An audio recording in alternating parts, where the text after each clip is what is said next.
Herkese merhabalar, kanalıma ve mutfağıma hoş geldiniz. Bugün sizlere şahane bir içli köfte tarifiyle geldim. Bugün Diyarbakır usulü içli köfte yapacağız. Tarifime son derece güveniyorum ve sizlerin de mutlaka denemenizi tavsiye ediyorum. O zaman sizleri daha fazla bekletmeden hemen tarifimin yapım aşamalarına geçiyorum. Tarife bulguru ıslatmakla başlıyorum. 2 su bardağı ince köftelik bulgurun üzerine 1 su bardağı kadar irmiği ilave ettikten sonra 1 tatlı kaşığı kadar da tuzumu ilave ediyorum. Eklemiş olduğum malzemelerimi şöyle güzelce bir karıştırıyorum. Daha sonra 1,5 su bardağı kadar sıcak suyumu ilave ediyorum. Tahta kaşık yardımıyla eklemiş olduğum malzemelerimi şöyle bir karıştırıyorum. Tarifimde kullanmış olduğum su bardağı ölçüsü klasik 200 milim su bardağıdır. Tarifte ince köftelik bulgur kullandım. Bunu tekrardan belirtmek istiyorum. Şimdi üzerini kapatıyorum. Yarım saat kadar bu şekilde dinlenmeye alacağım. Bu şekilde demlenecek. O sırada ben de içli köftenin iç harcını hazırlamaya başlıyorum. Uygun bir tavayı ocağıma aldım. İçerisine 4-5 yemek kaşığı kadar sıvı yağ ekledim. Daha sonra ince ince kıydığım 2 tane orta boy soğanımı da ilave ediyorum. Soğanlar yumuşayana kadar, hafif rengi dönene kadar bu şekilde karıştırmaya devam edeceğim. Ve daha sonra 400 gram olan dana kıymayı içerisine ilave edeceğim.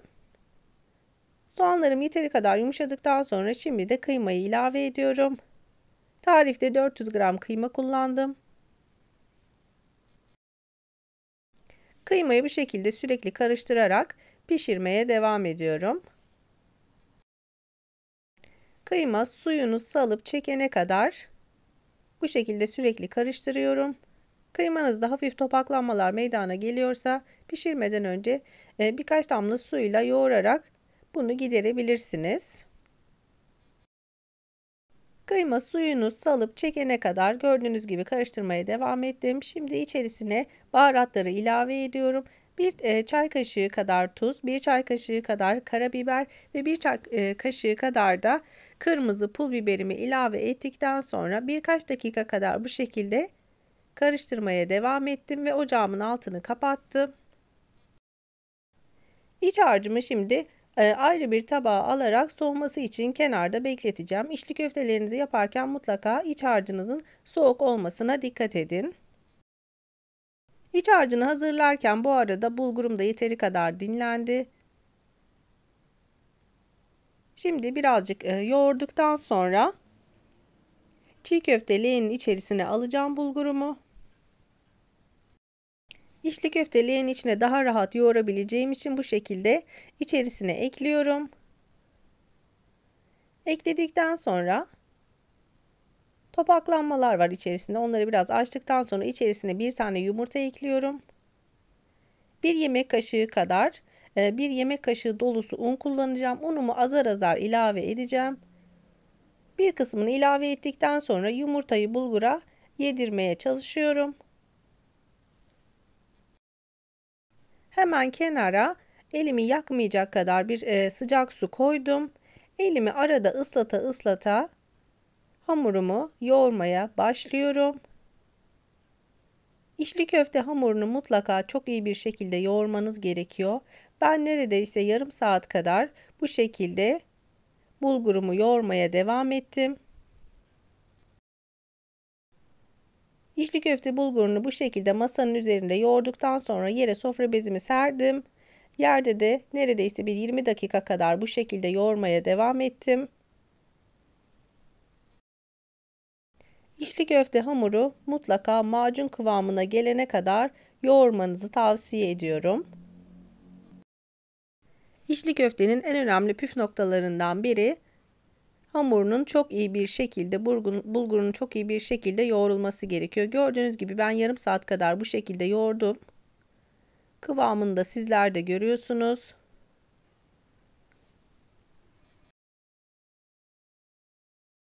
Yoğurma işlemini tamamladıktan sonra şimdi köftelerimi teker teker açma işlemine başlıyorum. Öncelikle içli köfte hamurlarımı gördüğünüz gibi cevizden biraz daha büyük olacak şekilde yuvarlıyorum ve ayrı bir tabağın içerisine yerleştiriyorum.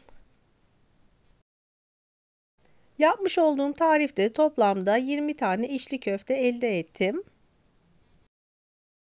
Dilerseniz içli köftelerinizi suyla, dilerseniz de sıvı yağla açabilirsiniz. Ben sıvı yağla açmayı tercih ettim. Bu şekilde açması gerçekten çok kolay oluyor. Gördüğünüz gibi işaret parmağımla içli köfte hamurunu büyütebileceğim kadar büyütüyorum. Daha sonra baş parmağımla kenar kısımlarını da inceltebildiğim kadar inceltmeye çalışıyorum. Eğer hamurunu çok güzel bir şekilde yoğurursanız gerçekten açmada hiçbir sıkıntı yaşamazsınız. Çatlama, patlama asla olmaz.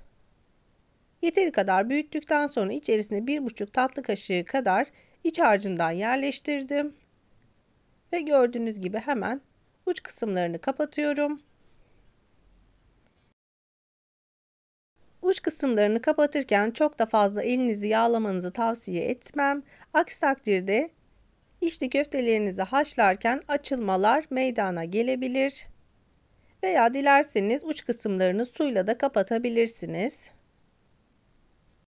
Ben köftelerimi açarken beni tam da buraya kadar izleyen siz değerli takipçilerimden her zaman olduğu gibi yoruma kalp olur, emoji olur veya tarifim hakkında herhangi bir fikriniz varsa bunu benimle yorumlar kısmına yazarak paylaşabilirsiniz. Ayrıca tarifimde kullanmış olduğum tüm malzemeleri, ölçüleri ve miktarları ile birlikte videomun altındaki açıklamalar kısmına ekleyeceğim. Oradan bakarak da tarifimi güvenle deneyebilirsiniz. Dilerseniz ölçü miktarını arttırarak da buzluğunuzda içli köftelerinizi saklayabilirsiniz. Hazır Ramazan'da geliyor. Bu şekilde işiniz daha kolaylaşır. Dilerseniz içli köftelerinizin iç harcını sadece dana etten veya tavuktan da hazırlayabilirsiniz. Diyarbakır'da iki türlü de hazırlanıyor. Hem kıymalı da hem tavuklu da hem de dana etli, kuşbaşı etli olarak da hazırlanıyor. Köftelerimi bu şekilde açarken haşlanması için ocağıma tenceremi aldım. 2 litre kadar suyumu da ilave ettim. Mutlaka suyunuzun kaynamış olduğundan emin olun. Bu şekilde içli köftelerimi öncelikle haşlayacağım. Tüm içli köftelerimi bu şekilde hazırladım gördüğünüz gibi. Dediğim gibi tenceremde de suyum kaynamaya başladı. Suyuma 1 yemek kaşığı kadar tuzumu ilave ediyorum. Çatlayıp patlamaması için bu bir püf noktasıdır. Mutlaka kaynayan suyun içerisine bir miktar tuz ilavesinde bulunun. Suyunuz tekrar kaynamaya başladıktan sonra artık içli köftelerinizi suyun içine bırakabilirsiniz. Bu şekilde bir 5 dakika kadar mutlaka kaynaması için bekleyin. Hemen yanına almış olduğum servis tabağının içerisine kaynadıktan sonra içli köftelerimi alıyorum. Dilerseniz haşladıktan sonra 2 tane yumurtanın içerisine bandırarak da tavada kızartabilirsiniz. O şekilde de gerçekten çok lezzetli oluyor. Ama ben sizler için gördüğünüz gibi sıvı yağın içerisine 1 çay kaşığı kadar pul biber ilavesinde bulundum. Kızarttım ve haşlamış olduğum içli köftelerin üzerine gördüğünüz gibi gezdirdim. Gerçekten şahane oldular.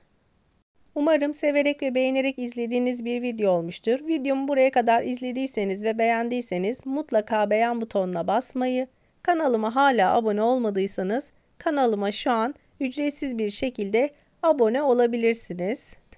Hemen yanındaki bildirim zilini açarak da yeni yapmış olduğum tariflerden haberdar olursunuz. Videomu izlediğiniz için çok teşekkür ederim. Bir tarifimin daha sonuna geldik. Bir sonraki tarifimde görüşmek üzere. Hoşça kalın, sağlıkla kalın.